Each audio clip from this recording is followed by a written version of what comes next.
Haitham Jasim, his wife Jamila Gam, and their two children, Fadak and Ahmed, flew to Northern California from Baghdad in July 2008. They traveled on U.S. special immigrant visas. 500 of these were granted in 2008 to Iraqi and Afghan citizens whose aid to the U.S. armed forces or U.S. embassies made them targets of insurgent groups and put their lives at risk. If they know about what you are doing, they will kill you at once. No, there is no delay. That's it. You're dead. Whenever they know about your job, you're dead. Haitham worked for the U.S. Army Corps of Engineers and the U.S. Marine Corps as interpreter, electrical engineer, and project manager. Jamila practiced human rights law in Baghdad. John and Ronnie Jacobs, husband and wife and parents of May and Ellie, are both captains in the U.S. Marine Corps.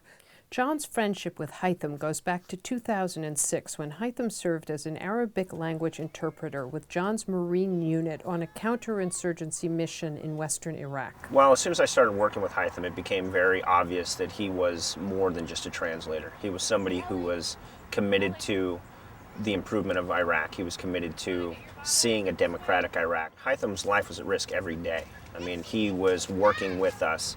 Everywhere we went, he went. We were targets every day, which meant that he was a target every day. Haitham made a decision to work for the American forces after his father was kidnapped. He'd be paid $1,000 a month, far more than any Iraqi employer would offer. For Haitham, it was as much an economic decision as a moral one.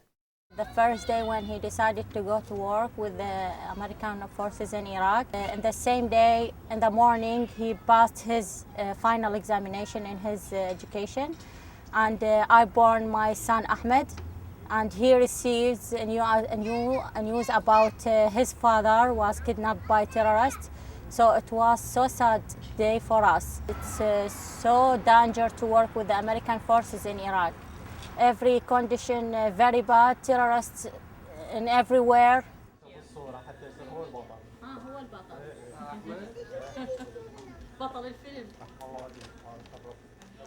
Every day the bombs explosion and the bomb cars and the terrorists kill the people in my neighbors. Sometimes they kill people just for suspicion. They worked with the American forces. The terrorists kill some members of families and hang them on the door and put a piece of paper on them, write down on it. They are work with the American forces. I'd been out probably for almost a year when I came across Haitham's email address that I'd taken from him before I left. And just on a random try, I sent him an email to see how he was doing, and he responded, and he mentioned that he was hoping to get his family out of Iraq. At first, it was, us just asking friends and family, asking, people for donations. And then word got out, and we did a couple newspaper articles, and once the newspaper articles got out, people just started sending money.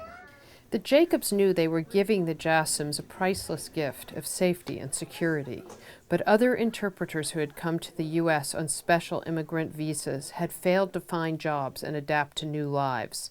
The Jacobs were determined to smooth the way, and so were the donors. One of them gave the Jasims a car.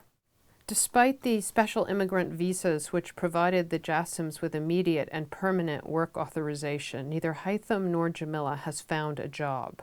The Jasims receive $861 in cash assistance and $475 in food stamps each month for their family of 4 as part of their resettlement benefits.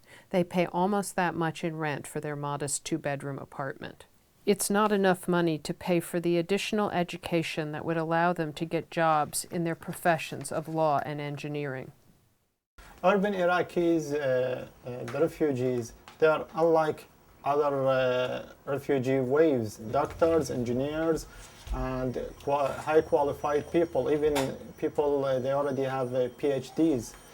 As soon as he arrived in the U.S., Haitham took part in a course offered by a San Francisco organization called Upwardly Global, which helps highly skilled immigrant professionals who wish to rebuild their careers in the U.S. They already improved my resume. They improved the cover letter, the way that I'm looking to how I can search for a job. He also participates in a state-sponsored job seekers program called CalWorks, but few jobs are available, and those that are pay minimum wage, with no prospects for a middle-class life such as a lawyer and engineer might expect. Taking any job means giving up food stamps and cash assistance. Many of the interpreters and contractors who have arrived on special immigrant visas are leaving their families in the U.S. and returning to Iraq to work for private contractors.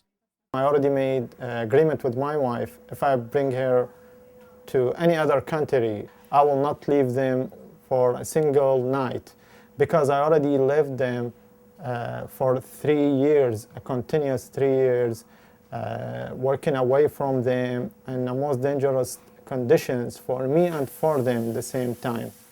Whatever the job that will be offered to me, as long as it's matching my qualifications, and it's let's say a contract, even though a long-term contract, I will follow the location wherever that job is. I ask Haitham whether he truly believes that his unemployment is the result of the depressed economy. Is it possible that employers still fragile from 9/11 glance at his resume and simply put it aside?